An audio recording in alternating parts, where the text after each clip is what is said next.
So guys, आज हम जिस मूवी को देखने वाले हैं उसका नाम है मिडनाइट स्पेशल, जिसमें FBI वाले एक ऐसे लड़के को ढूंढ रहे होते हैं जो कि उनके हिसाब से एक हथियार होता है जिसका इस्तेमाल करके दूसरे लोग उन्हें और उनके देश को नुकसान पहुंचा सकते हैं। वैसे तो ये गलत होता है, पर यह मैटर उससे भी कहीं ज्यादा सीरियस होता है,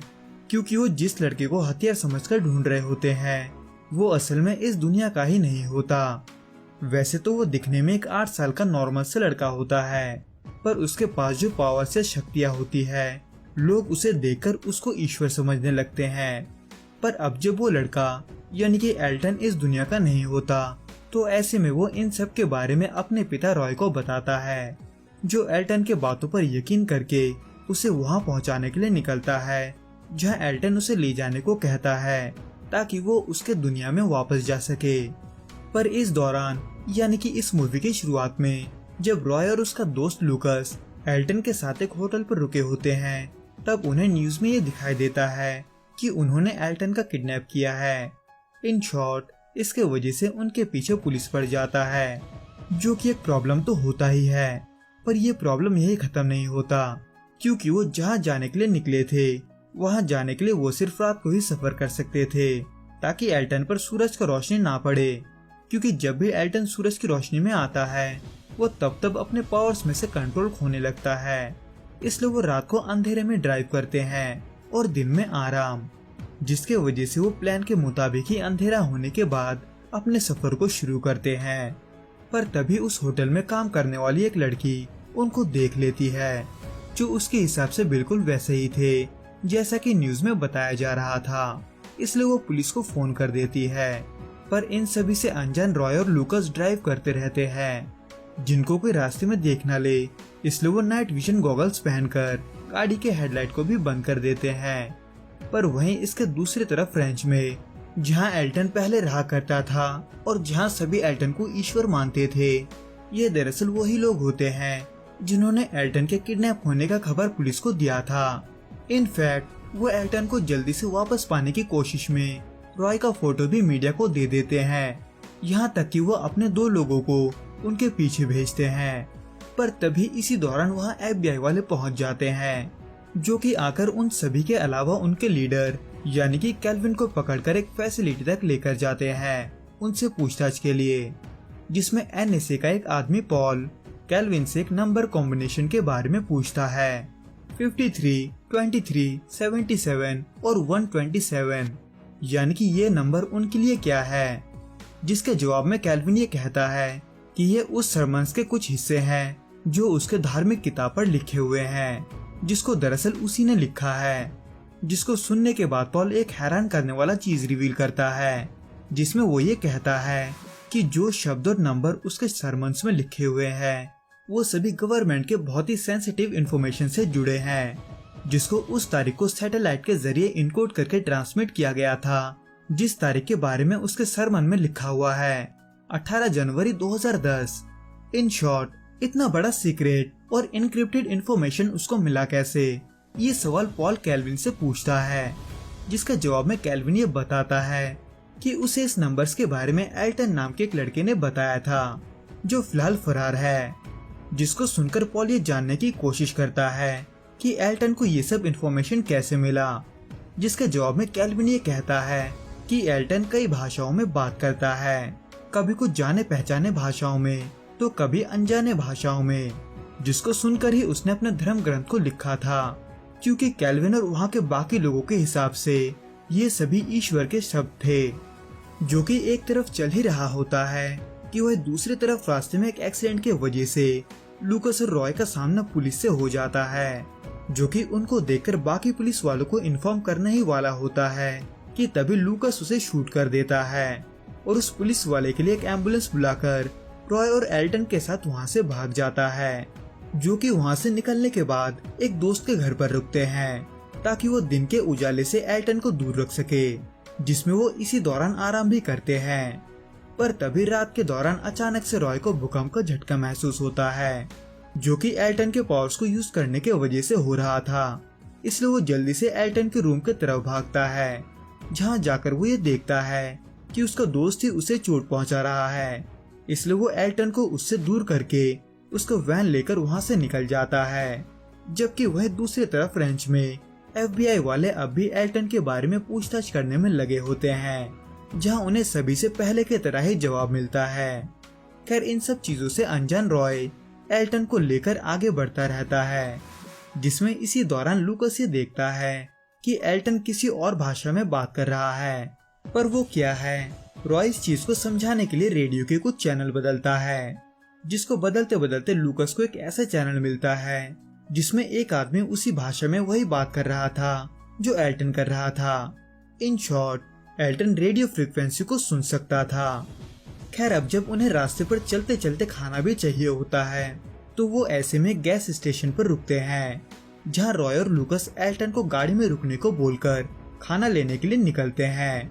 पर उसके थोड़ी ही देर बाद एल्टन को वहाँ कुछ महसूस होता है, जो कि होता है एक सैटेलाइट, जिसको एल्टन देखते ही देखते स्पेस से जमीन में फेंक देता है,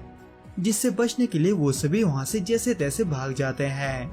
पर इसी दौरान एल्टन के नाक और कान से खून बहने लगता है। हालांकि लूकस उसे हॉस्पिटल ले जाने की कोशिश करता है, पर रॉय उसे ऐसा नहीं करने देता। उल्टा वो उसके अगले डेस्टिनेशन यानी कि एल्टन के माँ के घर की ओर बढ़ने बोलता है, जो काफी समय के बाद एल्टन को अपने पास देख बहुत ही खुश होती है। पर अब जब वो सैटेलाइट बिना किसी वजह के ही अपने ऑर्बिट से हटकर जमीन पर गिर गया था, तो ऐसे में FBI वाले वहाँ भी पहुँच जाते हैं, क्योंकि जो सैटेलाइट नीचे गिरा था उसका काम था न्यूक्लियर एक्सप्लोजन को डिटेक्ट करना।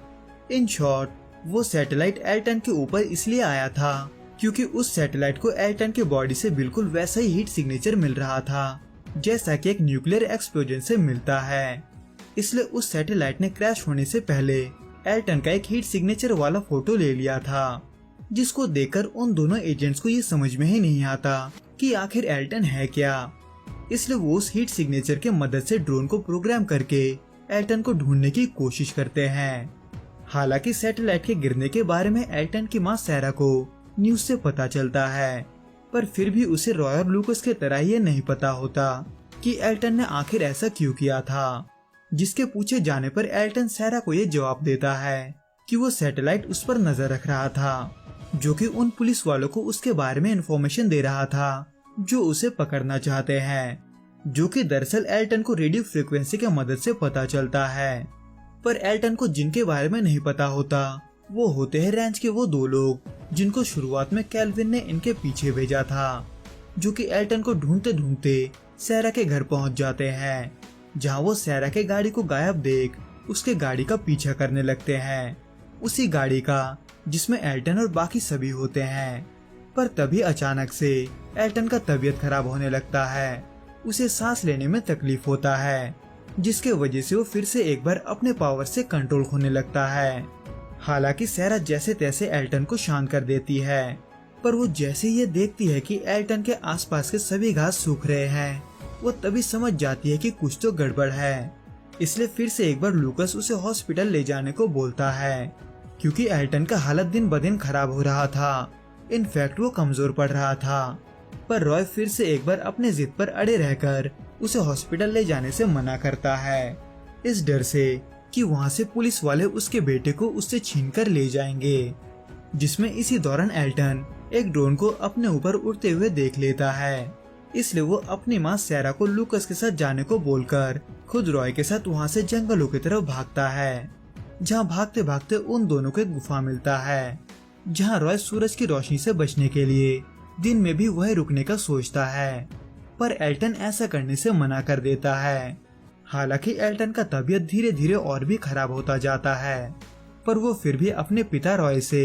एक बार सूरज की रोशनी के सामने खड़े होने की बात करता है, जिसके लिए एल्टन जैसे तैसे रॉय को मना लेता है। पर वह दूसरी तरफ पॉल, जो कि ये सोच रहा होता है कि एल्टन आखिर कहाँ जा रहा है, उसे आखिरकार ये समझ में आ जाता है कि एल्टन को उन गवर्नमेंट सीक्रेट्स के बारे में इसलिए पता है क्योंकि वो उनके बातचीत को रेडियो फ्रीक्वेंसी के जरिए सुन रहा था। पर कैसे, ये पॉल को अब भी नहीं पता होता। खैर, अब जब एल्टन सूरज की रोशनी को महसूस करना चाहता था, तो ऐसे में रॉय उसे उगते सूरज के सामने ले जाता है, जिसके वजह से एल्टन को काफी तकलीफ होता है। पर आखिर में वो अपने पावर्स को रिलीज करते हुए अनजाने में ही अपने आसपास एक डूम बना लेता है, जो कि वैसे तो पल भर के लिए ही होता है, पर उस दौरान रॉय उस दुनिया को देखता है जिस दुनिया की बात एल्टन कर रहा था। इन शॉर्ट, एल्टन सूरज की रोशनी के वजह से न सिर्फ पूरे तरीके से ठीक हो जाता है, बल्कि वो अपने पूरे पोटेंशियल को अनलॉक कर लेता है। जिसके बाद वो दोनों ही उस होटल में जाते हैं जहाँ सैरा और लूकस रुके हुए थे, जहाँ फाइनली एल्टन सबको अपने दुनिया के बारे में बताता है, जो कि ठीक इंसानों के दुनिया के ऊपर बना होता है, जहाँ के लोग इंसानों पर नजर रखते हैं। खैर, ये सब उन सभी के लिए नया और अनोखा चीज होता है, पर वो जैसे ही इन सब के बाद वहाँ से निकलते हैं, वैसे ही रेंज के वो दो लोग आकर उन पर हमला करके एल्टन को उठाकर ले जाते हैं। हालांकि रॉय उनका फिर भी पीछा करते रहता है, पर वो उन्हें पकड़ नहीं पाता। हालांकि फिर भी रास्ते में पीछा करते करते वो ये देखता है कि उन लोगों को मिलिट्री वालों ने पकड़ लिया है, इनफैक्ट उसके बेटे को भी, जिसको वो इतने दिनों से ढूंढ रहे थे। इसलिए रॉय इस बात से बहुत गुस्सा और दुखी हो जाता है, क्योंकि अब जब उसे FBI वाले लेकर गए थे तो ऐसे में वो कुछ भी करके एल्टन का पता नहीं लगा सकते थे, जिसको दरअसल FBI वाले एक सीक्रेट फैसिलिटी में लेकर उससे पूछताछ करते हैं। पर एल्टन वहाँ पर किसी से बात नहीं करता सिवाय पॉल के, इसलिए वो सिवाय पॉल के सभी को वहाँ से जाने को बोलता है और पॉल से फेस टू फेस बात करते हुए उसे ये समझाता है कि वो ना तो कोई हथियार है और ना ही किसी का ईश्वर, वो सिर्फ अपने घर लौटना चाहता है। जिसको सुनने और एल्टन के पावर को देखने के बाद पॉल चोरी छुपे एल्टन को वहाँ से बाहर ले आता है और रॉय को फोन करके एल्टन को लौटाने की बात करता है। इसलिए रॉय बाकी सभी के साथ एल्टन को पॉल से लेकर मिलिट्री से बचते हुए एल्टन को एक खुले मैदान तक लेकर जाता है। पर इस दौरान रॉय मिलिट्री को भटकाने के लिए एल्टन को सैरा के साथ भेजता है। इसलिए जहां एक तरफ रॉय मिलिट्री को एल्टन से दूर रखने के लिए अपने पीछे भगा रहा होता है, वहीं दूसरी तरफ एल्टन अपने पावर्स को यूज करके एक बहुत बड़ा डूम बनाता है, जिसके अंदर जो भी होता है उसे वो दूसरा दुनिया साफ साफ दिखाई देता है, जिसके बारे में एल्टन बात कर रहा था। चाहे वो लूकस हो, पॉल हो, मिलिट्री हो या फिर वहाँ पर काम कर रहे लोग, इस चीज को सभी अपने आंखों के सामने देखते हैं, जो कि दिखने में बहुत ही खूबसूरत होता है। पर इस दौरान रॉय और लूकस एक्सीडेंट के वजह से पकड़े जाते हैं, पर इससे अब कोई भी फर्क नहीं पड़ता, क्योंकि एल्टन, जो कि सैरा के साथ था, वो अपने लोगों के साथ अपने दुनिया में वापस जा रहा था, जहां एल्टन वहां के सभी लोगों को सैरा को दिखाते हुए उसे अलविदा बोलता है और फिर उस डूम को बंद कर देता है। तो दोस्तों, इस वीडियो में बस इतना ही। मैं आपसे फिर मिलूंगा कुछ नए और ऐसे ही अनोखे मूवीज के साथ। अगर आपको ये वीडियो पसंद आए तो प्लीज इस वीडियो को लाइक, शेयर और इस चैनल को सब्सक्राइब जरूर करें। Till then, good bye and be safe.